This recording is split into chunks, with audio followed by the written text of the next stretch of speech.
নমস্কার বন্ধুরা, ঝুমাস কিচেনে আপনাদেরকে স্বাগত। আজকে আমার রেসিপি ইঁচড়ের কোপ্তাকারি। এটি একটা সম্পূর্ণ নিরামিষ পদ্ধতিতে আমি বানিয়েছি। এখানে নিয়ে নিয়েছি হাফ ইঁচড়টাকে লম্বা করে কেটে নিয়েছি।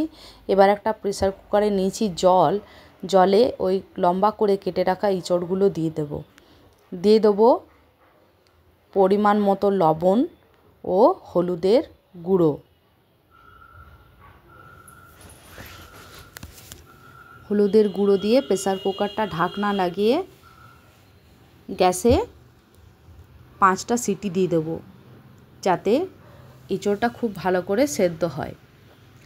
মশলার জন্য এখানে একটা টমেটো, কিছুটা পরিমাণে আদা ও কাঁচা লঙ্কা নিয়েছি। এটা একটা স্মুথ পেস্ট বানিয়ে নেব। দেখুন, স্মুথ পেস্ট বানিয়ে নিয়েছি। এবার ওই মশলার মধ্যে দিয়ে দেবো হাফ টিস্পুন ধনে গুঁড়ো ও হাফ টিস্পুন জিরের গুঁড়ো দিয়ে ভালো করে মিশিয়ে নেব। মিশিয়ে মশলাটাকে এক সাইডে রেখে দেবো। এবার নিয়ে নিচ্ছি একটা বড় সাইজের আলুটা আপনারা আপনাদের প্রয়োজন মতো নেবেন। আমি এখানে একটা নিয়েছি। একটা আলুকে এইভাবে ডুমো করে কেটে নিয়েছি এলাচ, লবঙ্গ, দারচিনি। এটা আমি গুঁড়ো করে নেব। আপনারা গরম মশলাও ব্যবহার করতে পারেন। আমার ছিল না, তাই আমি এলাচ, লবঙ্গ, দারচিনিটা গুঁড়ো করে নিচ্ছি। নিয়ে একটা ছোট্ট বাটির মধ্যে তুলে রাখবো মশলাটা। এদিকে ইঁচড়টাও সেদ্ধ হয়ে গেছে।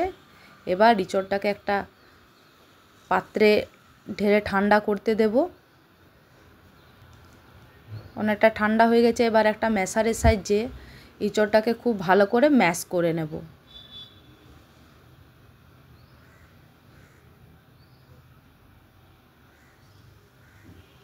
ধীরে ধীরে ম্যাশারের সাহায্যে ম্যাশ করে নেব। স্ম্যাশারের সাহায্যে খুব ভালো করে গেল না, তাই আমি একটু হাত দিয়েও করে নিলাম। এবার দিয়ে দেবো পরিমাণ মতো হলুদ গুঁড়ো, স্বাদ মতো লবণ ও কুচনো কাঁচা লঙ্কা। আর এখানে আমি নিয়েছি 1 টেবিল চামচের মতো কর্নফ্লাওয়ার ও 2 টেবিল চামচের মতো বেসন দিয়ে খুব ভালো করে মিশিয়ে দেখুন এই বলের পরিমাণে মিক্সচার নিয়ে কোপ্তার আকারে গড়ে নেব। আপনারা আপনাদের পছন্দ মতো কোপ্তার আকারে বানাবেন। আমি এখানে চ্যাপটা চ্যাপটা করে বানিয়েছি, যাতে খুব ভালো করে ভাজা যায়। এবার কড়াইয়ে নিয়ে নিয়েছি সাদা তেল। আঁচটাকে আমি মিডিয়ামে রেখেছি। এবার এক এক করে কোপ্তাগুলো সব দিয়ে দেব। আঁচটাকে মিডিয়ামে রাখতে হবে, কারণ হাই ফ্লেমে যদি আমি কোপ্তাগুলো ভাজি তাতে ভেতরটা কাঁচা থাকতে পারে। তাই মিডিয়াম ফ্লেমে ধীরে ধীরে সমস্ত কোপ্তা বেশ লাল লাল করে ভেজে নেবেন। দেখুন বেশ লাল লাল করে ভাজা হয়ে গেছে। এবার একটা পাত্রের মধ্যে তুলে নেব। কতটা সুন্দর হয়েছে। এবার ওই তেলের মধ্যে ডুমো করে কেটে রাখা আলুগুলো ভালো করে ভেজে নেব। অপরদিকে একটা কড়াই বসিয়ে দিয়েছি। কড়াই নিয়ে নিয়েছি 2 টেবিল চামচের মতো সর্ষের তেল। এবার ফোড়নে দিয়ে দেবো একটা শুকনো লঙ্কা, 2টো তেজপাতা ও কিছুটা পরিমাণে জিরে। ফোড়নটা বেশ ভালো করে আসলে এবং খুব সুন্দর একটা গন্ধ বেরিয়ে এলে বেটে রাখা মশলাটা দিয়ে দেব। এরপর দিয়ে দেবো পরিমাণ মতো হলুদ গুঁড়ো, স্বাদ মতো লবণ ও কাশ্মীরি লঙ্কার গুঁড়ো। কাশ্মীরি লঙ্কার গুঁড়ো দিলে বেশ ভালো কালারটা আসে।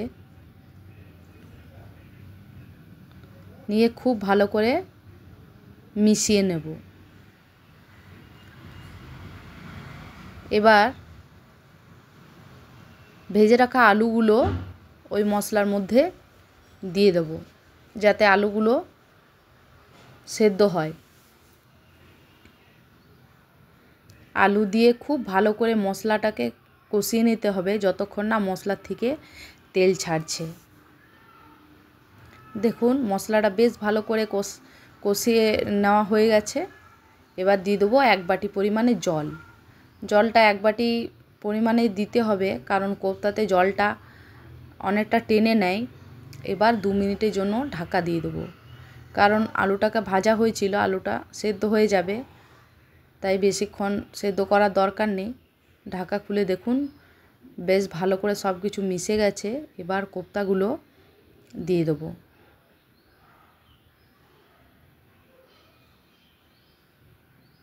এরপর দিয়ে দেবো কিছুটা পরিমাণ চিনি। নিরামিষ সবজিতে একটু চিনিটা দিলে স্বাদটা বেশ ভালো হয়। এবার দিয়ে দেবো গুঁড়ো করে রাখা গরম মশলা, আর 1/2 টেবিল চামচের মতো দেবো ঘি। ঘিটাও নিরামিষ রান্নাতে বেশ ভালো একটা ফ্লেভার দেয়, তাই ঘিটা যোগ করবেন, বেশ ভালো লাগে। তৈরি হয়ে গেল আমার ইঁচড়ের কোপ্তা কারি। আপনারা বাড়িতে এইভাবে বানিয়ে দেখবেন, খেতে ভীষণ ভালো লাগে। নিরামিষ দিনে দারুণ একটা রেসিপি। আমার রান্না আপনাদের ভালো লাগলে লাইক, কমেন্ট, শেয়ার ও সাবস্ক্রাইব করবেন। ধন্যবাদ।